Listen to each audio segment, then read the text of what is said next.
Saudara Peggy Setiawan kini menghirup udara bebas pasca gugatan pra-peradilan dikabulkan Hakim di Pengadilan Negeri Bandung, Jawa Barat. Di sisi lain, polisi pun tengah didesak mengungkap siapa pelaku pembunuhan Vina dan Eki sebenarnya. Mungkinkah Peggy Setiawan bisa kembali jadi tersangka dalam kasus ini? Lalu upaya apa yang seharusnya dilakukan oleh polisi untuk mengungkap kasus 8 tahun silam? Kita ulas bersama dengan sejumlah narasumber di pagi hari ini. Ada pakar hukum pidana dari Universitas Pelita Harapan, Prof. Jamin Ginting. Selamat pagi, Pak Jamin. Selamat pagi. Kemudian ada kuasa hukum keluarga Vina, ada Mas Raden Reza Pramadia. Selamat pagi, Assalamualaikum Mas Reza. Pagi, Waalaikumsalam Mbak Adisti. Ya, dan kemudian yang terakhir ada Kabareskrim Polri periode 2008 hingga 2009 ada Komjen Polisi Purnawirawan Susno Duaji. Selamat pagi Pak Susno. Selamat pagi Mbak Adisti.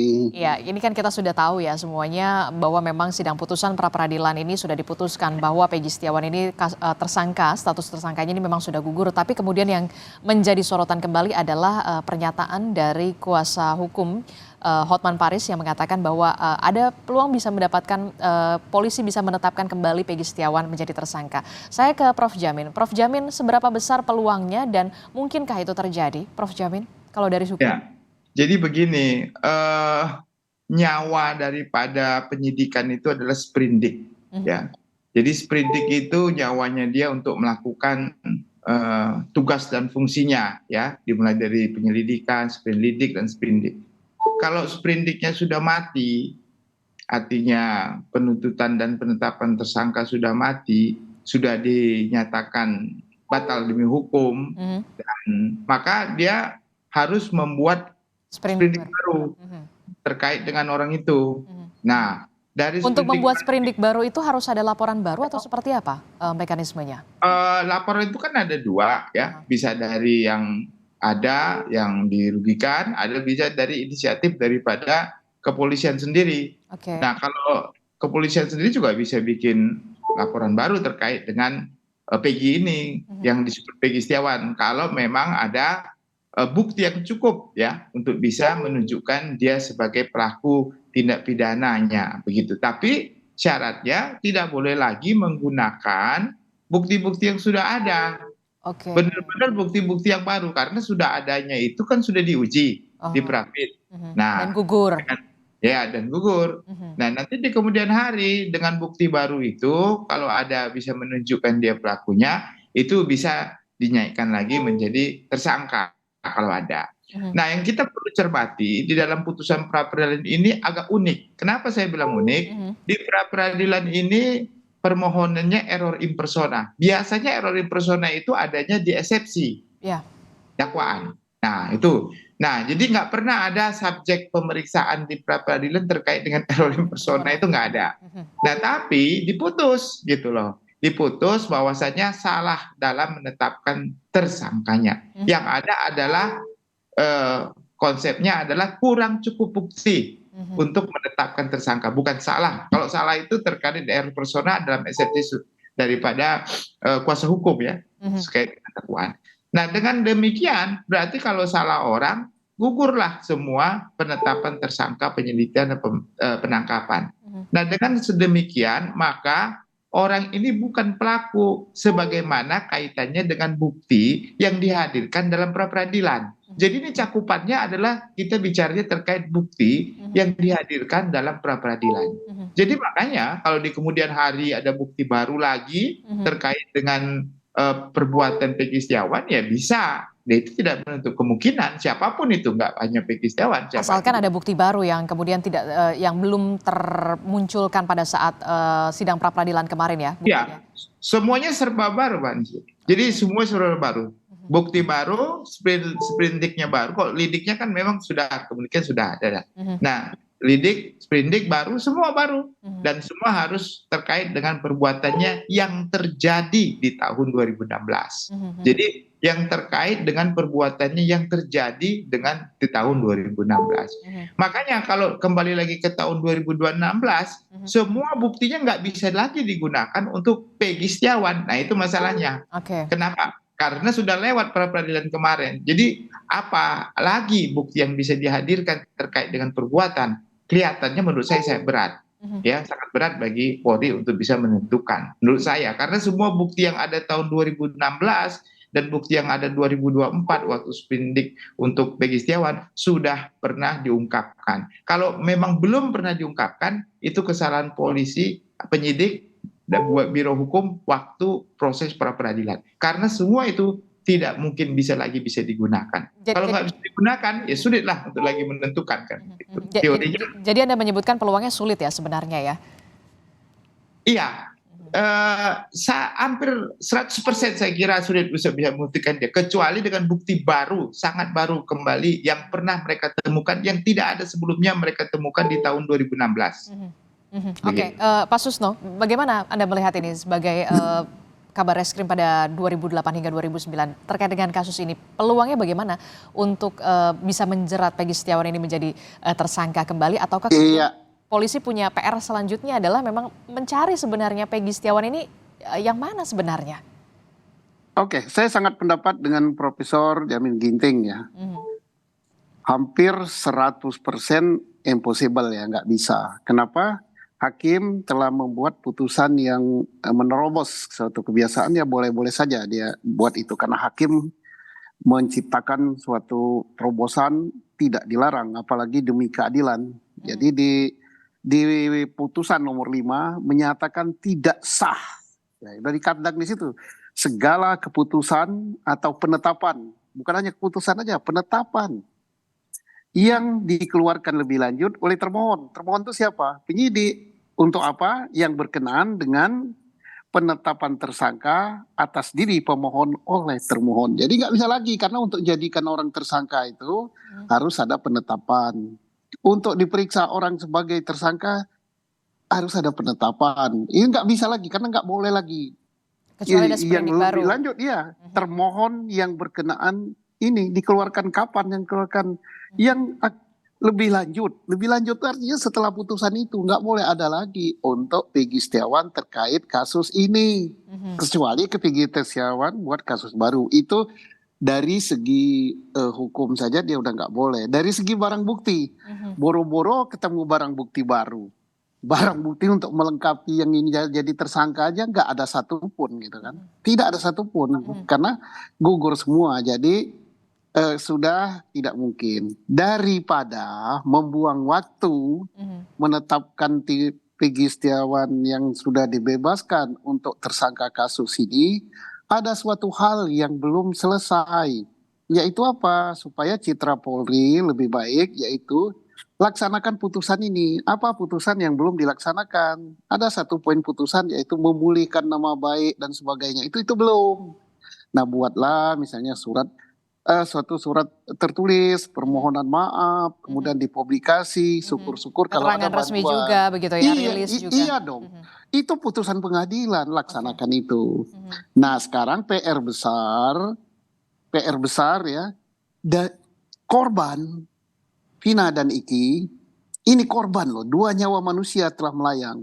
Negara bertanggung jawab, harus ada keadilan. Harus dicari siapa pelakunya. Saya tidak yakin ya yang di dalam itu adalah pelakunya. Makanya saya himbau yang di dalam itu untuk melakukan PK. Peninjauan kembali, oke. Ya, alhamdulillah tanggal 24 nanti ada PK, ada sidang PK pertama untuk siapa namanya? Sakatatal ya. Sakatatal. Nah, kalau itu juga bukan pelakunya, ternyata berarti masih zero ya. Ini pekerjaan berat yang harus dikerjakan. Apakah masih memungkinkan untuk diungkap? Masih bisa. Walaupun bukti saintifik sangat minim ya, bukti darah sudah nggak ada, bukti sperma nggak ada, bukti sidik jari nggak ada, tapi masih ada itu handphone. Sekali lagi saya himbau, mari ya, telepon selular itu yang kemudian tadi dari kemarin Anda menyebutkan bukti forensik itu ya, termasuk juga CCTV ya.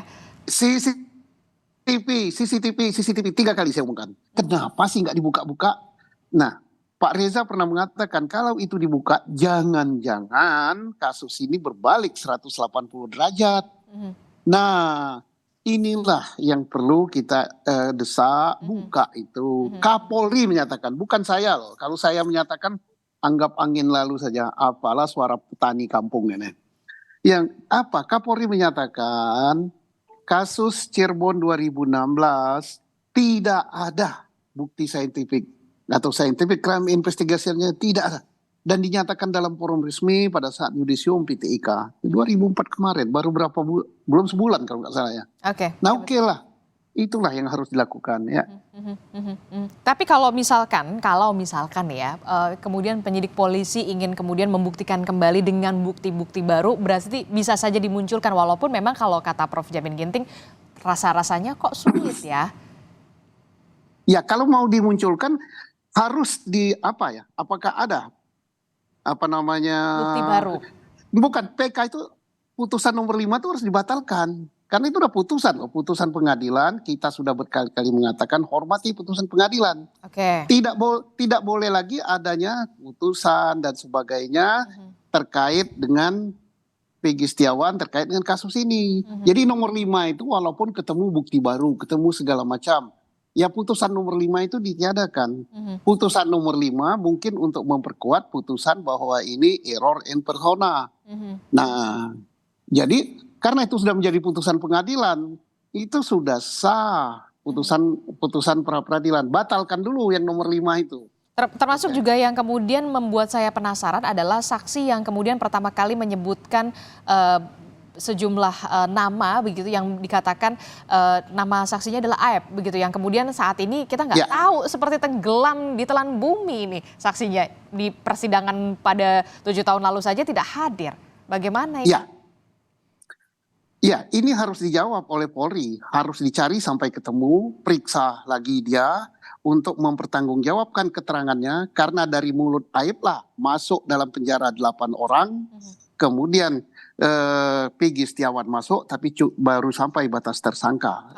Nah, kalau mencari Aep saja tidak bisa, apalagi mencari pelaku yang sebenarnya. Ayo buktikan itu.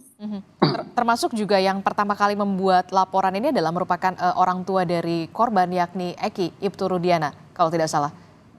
Ya, betul. Ibtu Rudiana itu membuat laporan berdasarkan hasil penangkapan dia yang tidak berwenang. Hasil penangkapan dia berdasarkan keterangan Aep. Nah ini jadi sudah dari awal ini. Nah inilah bagus sekali untuk bahan PK, membebaskan yang di dalam ya, bahwa ini berasal dari situ. Kalau ada yang mengatakan, oh itu bukan bukti baru ini PK. Ingat, hukum tertinggi itu adalah keadilan. Kalau sudah keadilan bisa diterabas semua. Contohnya apa? Masa kita kalah dengan Profesor Dr. Omar Sinuaji, Ketua Mahkamah Agung. Belum ada lembaga PK pada waktu itu. Dia berani membuat SEMA nggak tahu saya. Keluar Sengkon dan Karta. Masa di era modern kita masih nggak memperhatikan keadilan. Apalagi ini memang sudah sudah disorot begitu ya, satu Indonesia ini mengawal kasus ini, bisa dikatakan begitu ya Pak Susno ya. Saya ke Mas Reza. Mas Reza, ini saat ini keluarga Vina betulkah menuntut Rudiana ini bisa muncul ke publik untuk mengungkap kebenaran, karena memang laporan pertama kali itu muncul dari Ibtu Rudiana yang merupakan orang tua dari korban yakni Eki. Betulkah demikian Mas Reza? Iya.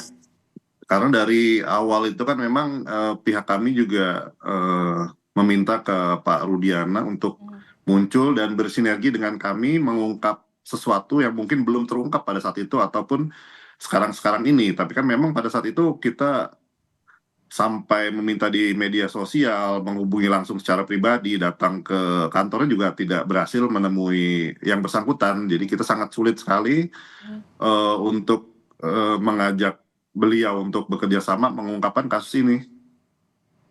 Jadi belum ada pernah komunikasi sekalipun dengan pihak dari keluarga korban Eki, termasuk juga Ibtu Rudiana dan juga keluarga, belum ada satupun komunikasi yang bisa terbuka? Jadi pada saat penetapan Peggy Setiawan sebagai tersangka, beliau muncul menghubungi tim kami Hotline 911 untuk meminta kami sebagai kuasa hukum juga dari beliau.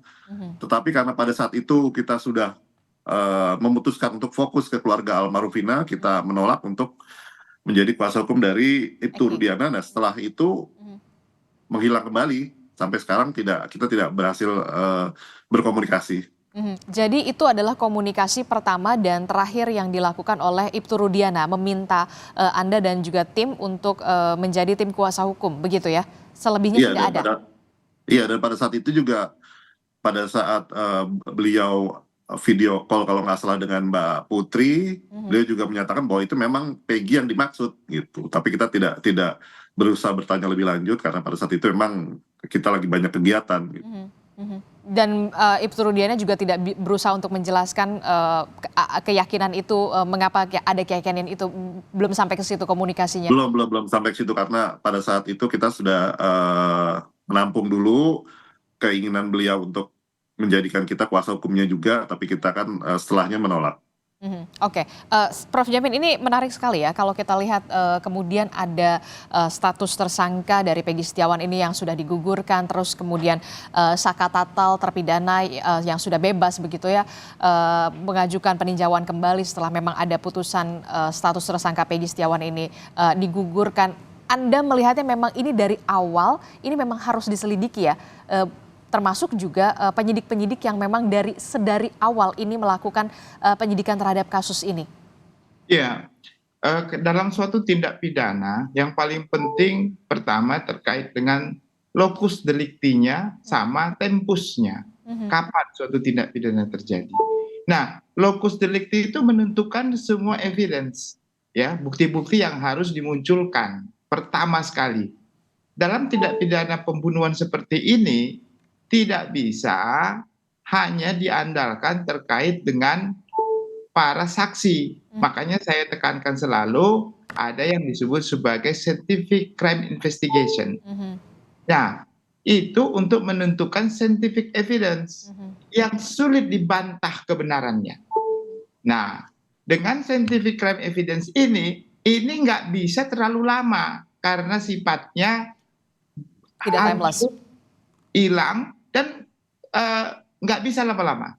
Nah, inilah yang nggak dimunculkan pertama sekali itu, atau saya nggak tahu bisa tidak dimunculkan atau sengaja tidak dimunculkan. Itu kan banyak kesulitan-kesulitan yang bisa muncul di saat-saat itu. Itu yang tadi disampaikan, mulai dari CCTV, handphone, helm, motor, pegangan, semuanya ada di situ yang bisa di screening. Nah, lalu ada yang namanya rekonstruksi, ya. Rekonstruksi nggak boleh lama-lama juga, harus dilakukan segera biar tahu siapa pelakunya begitu, dan bersama-sama dengan keadaan yang sudah 8 tahun kemudian dan sudah pernah dikubur para korban, mohon maaf, dan diekshumasi 10 hari setelahnya, ini sangat sulit ya. 10 hari ya? Ada jeda 10 hari ya? Ekshumasi kan dilakukan 10 hari setelah dikubur. Nah, itu kan sulit, seperti mohon maaf ya, ada sperma katanya, ada sidik jari. Di mana? Ya walaupun bisa teknologi secanggih apapun bisa, tapi lebih sulit. Nah, jadi saya katakan kalau kasus seperti ini, SDM, kemampuan penyidik itu sangat penting, bukan mengandalkan kepada saksi, fakta yang kebenarannya diterima dari saksi lain. Contohnya, saya melihat dia jam berapa, di malam hari, jarak berapa, bisa salah. Bisa salah. Orang menyebutkan nama aja bisa salah. Yang menjadi permasalahan saat ini kan namanya aja bisa salah. Orangnya, ciri-cirinya, nah dia bisa salah juga begitu. Nah, jadi ini saya mohon maaf, ini benar-benar ketidakprofesionalan lah waktu penyidikan pertama dalam mengungkap ini sehingga terjadi hal ini semua. Atau ada hal-hal lain saya nggak tahu. Tapi yang pasti dalam proses criminal justice system ini juga sudah menjadi masalah karena apa yang dibawa ini lalu diajukan oleh jaksa terhadap 8 orang ini diaminin juga oleh para hakim. Ini kan kesannya semua ini begitu cepat berjalan dan sudah ada dihukum di pengadilan sampai 20 tahun kalau nggak saya salah ya. Itu benar-benar datanya apa? Nah, waktu kita lihat di pra-peradilan ternyata datanya minim. Nah, ini kan jadi permasalahan. Jadi menurut saya coba ayo semuanya kita periksa ulang lagi dari titik nol. Tadi Pak Susno sudah sampaikan juga. kita sama-sama mengungkapkan kebenaran ini, biar kita belajar. Oke. Kelemahan penyidik ini ada 3. Satu ya, SDM mereka ya terkait Kemampuan kompetensi. evidence. Kedua, sarana dan prasarana yang dimiliki. Kalau tingkat polsek atau tingkat polres punya nggak scientific crime laboratory? Ini laboratorium scientific itu kan hanya ada di Polda contohnya. Jangan begitu, di Polres juga harusnya sudah disiapkan. Ketiga adalah koordinasi dengan jaksa penuntut umum waktu pada saat setelah SPDP. Setelah SPDP disampaikan, kualitas alat bukti ditentukan oleh jaksa. Penyidik hanya mengumpulkan bukti. Apakah bukti ini akan dapat dijadikan atau enggak untuk penuntutan, itu jaksa harus nempel terus. Itu aturannya begitu, tapi pelaksanaannya kan nggak begitu. Semua punya pintu sendiri, punya meja-meja sendiri. Setelah meja penyidik, meja penuntut, meja jaksa, ya semua punya, kan power tends to corrupt, kan begitu ya. Power tends, absolute power, corrupt absolutely. Nah itu kan Stanley Alton mengatakan. Jadi kalau ada sinergi, saling berkomunikasi, saling menjaga, itu lebih baik. Memang sedari awalnya ini memang harus dibenahi dulu ya, seperti benang kusut begitu ya, memang harus diurai terlebih dahulu. Kalau kita melihat 8 tahun atau 7 tahun yang silam ya Pak Susno ya, apakah memang ada itikat baik dari pihak kepolisian untuk mengarah ke sana? Pak Susno melihatnya seperti apa? Jangan dijawab dulu Pak Susno, tetaplah bersama kami di Sapa Indonesia Pagi.